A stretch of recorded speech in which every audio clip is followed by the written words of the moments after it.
Hello guys welcome back to my YouTube channel. So आज चाहिँ म इभिनिङ टाइममा हैन यो भिडियो बनाउँदैछु हो। अनि अहिले चाहिँ टाइम भएको छ सायद 5:30 हुँदै रहेछ हो।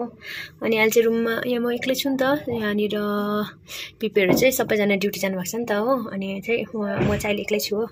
म भन्दा पनि भर्खर उठेको हो। अनि चाहिँ यतिकै उठेर भोक लाग्यो अनि यो खाएँ हो। यो चाहिँ मलाई अस्ति साथीले दिएको थियो सो खाएँ हो। अनि अहिले भने चाहिँ मैले यता किचनमा आएर पनि इभिनिङ टाइममा त अब एकपल्ट चिया त खानु पर्यो हैन। अनि मैले चाहिँ चाय बनाइसकेको छु र आज चाहिँ के मैले सोचिरहेको छु भने चाहिँ हैन, अघि चाहिँ म बजार गएको थिएँ नि त। अन्त यसैमा बजार गएको थिएँ। सो मैले चाहिँ मासु लिकिन आएको छु, चिकन लिकिन आएको छु हो। अनि चाहिँ पिपीहरू चाहिँ ढिलो आउनुहुन्छ नि त ड्युटीबाट। सो मैले चाहिँ के सोचेँ भने अब उनीहरू त बेलुका थाकेर आउँछ, त्यही भएर चाहिँ म अहिले खाना चाहिँ बनाइदिँदै गर्छु भनेर चाहिँ सोचेँ। अनि खाना त अब कति पकाउनु त्यो त मलाई याद छैन हो। सो त्यो भएर चाहिँ म सब्जी चाहिँ बनाउँदै गर्छु। हेर्दै गर्नु होला मेरो भिडियो तपाईँहरूले लास्टसम्म है। र मैले चाहिँ मासु चाहिँ चिकन ल्याएको हो। यसमा चाहिँ खालि 100 रुपिसको मात्रै ल्याएको छु, किनभने यहाँ चाहिँ पिपी र म मात्रै हुन्छ नि त प्रायः हैन। अनि चुचुहरू चाहिँ उतै जानुभएको छ हो घर। अनि बहिनी पनि ड्युटीमै जान्छ। सो ऊ चाहिँ बेला बेला मात्रै घर आउँदो रहेछ हो। अनि त्यो भएर चाहिँ दुईजना। तर अहिले मैले बहिनीलाई मेसेज गर्दा चाहिँ बहिनी पनि आउँछु भनेछ हो। अनि मैले चाहिँ 100 रुपिसको मात्रै ल्याएको छु, पुग्छ भनेको पुग्छ भन्दैछ हो। अनि चाहिँ त्यो भएर चाहिँ अब म यो बनाउन आँटेको। त्यसको चाहिँ मासु चाहिँ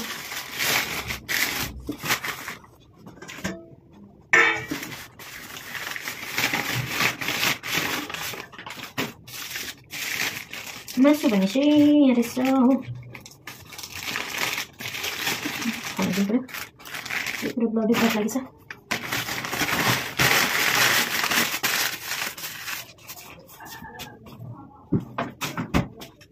यसको लागि चाहिँ म पहिला हैन उयो रेडी गरिदिएको छु। टमाटर प्याजहरू लसुनहरू छिल्दै गर्छु हो।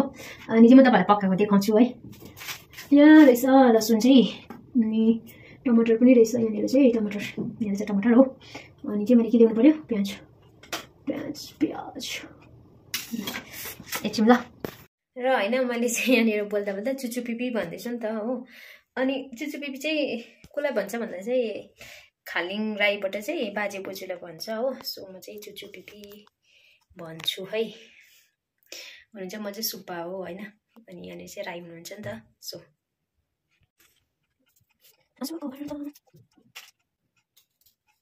मैले चाहिँ अहिले चाहिँ हैन म यहाँ तपाईँहरूले सोच्दै होला हो कहाँ चाहिँ छ भनेर हैन। म चाहिँ अहिले बजारमा छु हो। मैले चाहिँ भन्दाखेरि चाहिँ टिचिङ चाहिँ छोडेको छु नि त अहिले।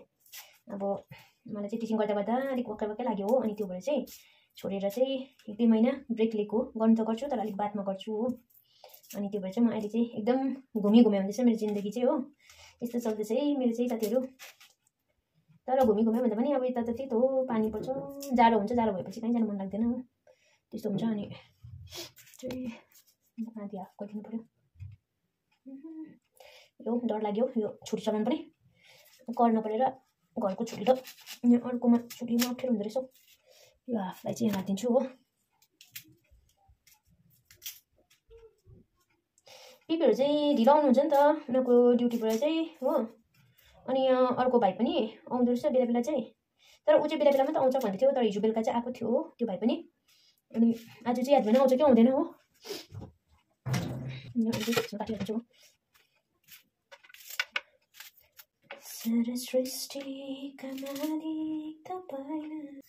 यहाँ चाहिँ एउटा बिरालो रहेछ कि, त्यो बिरालो चाहिँ यहाँको रहेछ होइन। यहाँ आँखा पोल्यो प्याजले। अनि यस्तो दामी छ कि त्यो बिरालो चाहिँ। म तपाईँहरूलाई अहिले देखाउँछु ल। बाहिर गइरहेको छु भर्खर हो। अहिले आएपछि देखाउँछु ल तपाईँहरूलाई म।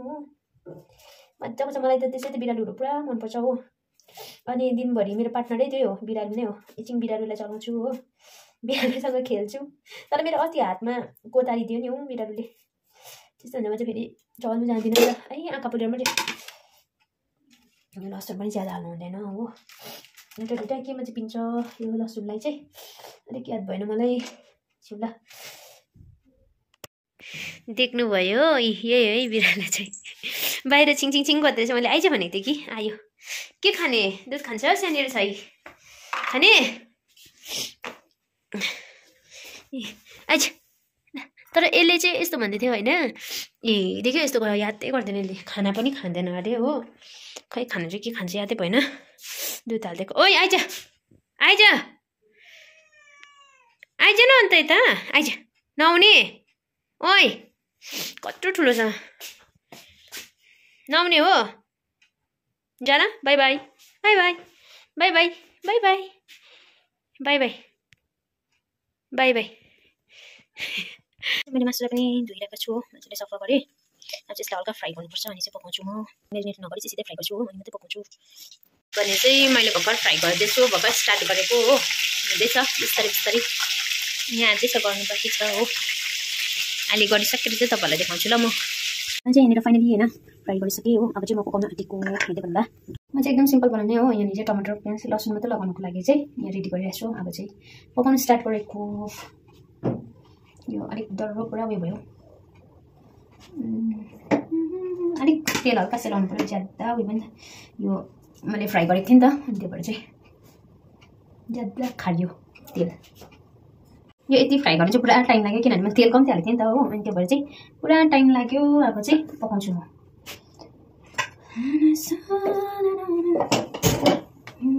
सानो फ्लेममा पकाउँछु हो, किनभने अलरेडी बाँकी छ पनि छ नि त हल्का, सो मसलाहरू भन्दै बोलेछु,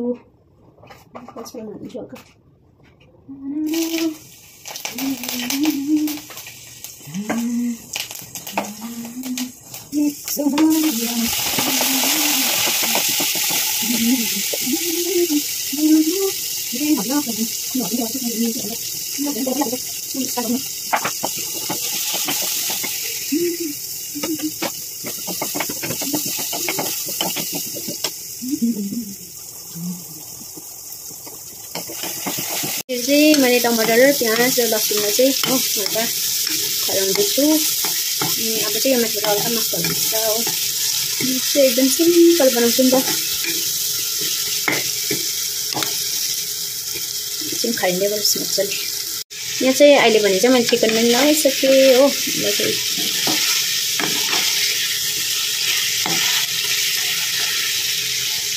अब एकछिन हल्का पकाउनुपर्छ हो, त्यहाँदेखि त भइगयो रेडी।